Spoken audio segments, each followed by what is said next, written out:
сонца. Сава летала паначы, з сабою птушкам смерць насіла, хаўтурны спеў ім пеючы. Сама там драла іх, сама ж галасіла, ды так не ўбачыла, як нагапіўся дзень, і сонца яркага прамень да рэшты асляпіў ёй вочы. Сава уцячы тут хоча, ды толькі вось ляцець не можа, а паблізу няма дупла нідзе. Заплакала сава ў бядзе. Ну хто ж саве паможа? На шчасце ёй тут лёс паслаў знаёмага асла.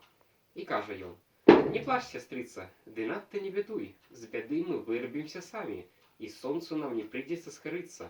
Я вушы доўгія на сонцу навяду і засланю яго вушамі.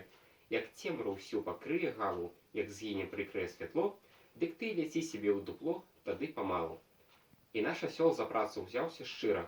Як можна вушы свае шырай, ён растапырыў, распрастаў і проці сонца стаў. Калі ж налева гляну коса, святла там яркая палоса. Ён хоп у левы бок. Пасля глядзіць святло і справа, тады назад ён скок. Нарэшце бачыць, дрэнна справа. Скакаў, скакаў і ўжо на сілу ходзіць. А сонцу ўсё ніяк не шкодзіць. Ні каплі не памог сабе, а вочы пасляпіў сабе. І вось аслу нарэшце ясна стала, каб сонца засланіць, вушэй асліных мала.